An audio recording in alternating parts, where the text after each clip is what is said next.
Hello, we are students Marin Maria and Pușteanu Andrei, coordinated by Ms. Stanciu Alexandra, and we will be presenting our research, which focuses on the encryption and decryption of a secret key in symmetric key crypto systems. We will use the algorithm of elliptic curve cryptography for encryption and decryption, which is a complex algorithm on Galois field. We will separate this algorithm into several parts in order to make it easier to understand and implement. Symmetric key crypto systems use the same key for encryption and decryption. They have the advantage of reduced computational time and the disadvantages of needing a secret key known by all the participants, called the secret shared key, and we generate it. We use elliptic curve over binary field, where m is a positive integer. We have a point P with the coordinates xp and yp. Each coordinate is stored in a 163-bit vector, and another point Q with the coordinates xq and yq, where q is obtained by multiplying p with an integer n. In this way, we obtain the point on the elliptic curve, but its coordinates aren't any ordinary integer numbers, but they are numbers generated by our Galois field, in this case by a binary field. In order to better understand how this algorithm works, we've layered it as follows. The first layer is represented by Galois operations: addition, subtraction, multiplication, and division, operations which are implemented over the binary representations of our numbers on 163 bits. The second one consists of elliptic curve operations, point addition and point doubling. The last one helps us in obtaining the desired point. Q equals n multiplied by p, which means the public key of each entity will be computed as elliptic curve scalar multiplication.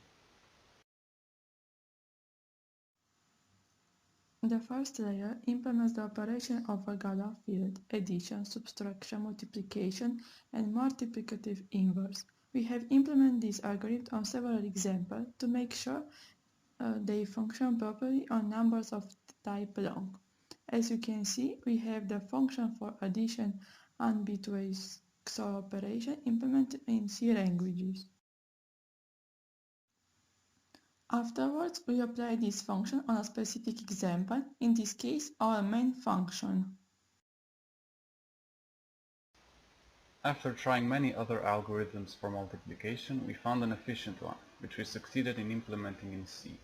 Multiplication in a finite field is multiplication modulo an irreducible reducing polynomial used to define the finite field.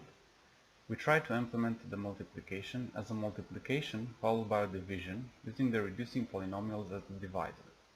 Following this, we'll be generating these functions on general cases for the numbers represented on 163 bits. The equations for point addition and point multiplication are presented below, where the terms are elements of finite field. In order to obtain an optimal implementation in terms of area and speed for these operations, we must also have an optimal implementation of operation in the finite field. The final algorithm, in which we multiply a scalar value, in our case a value represented on 163 bits, which is also our secret key, with a point P on our curve. The algorithm is simple. We iterate bit by bit through our 163-bit scalar value, and if a bit is equal to 1, we do an addition of P.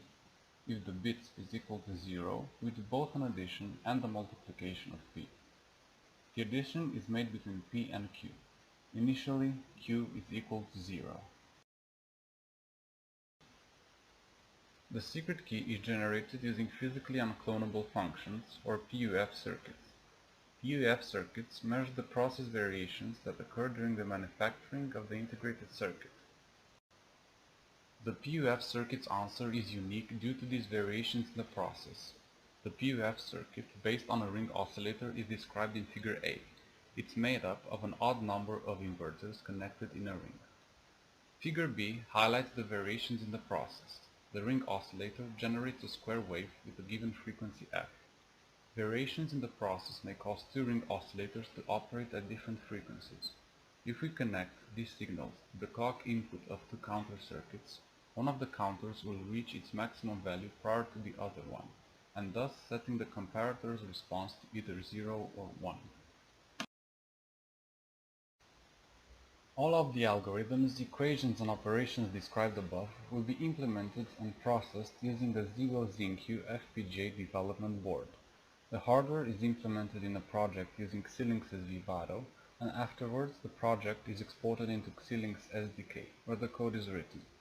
Following this, the board is programmed, and after processing the code it will output our result in our programming environment's console. We thank you for your attention.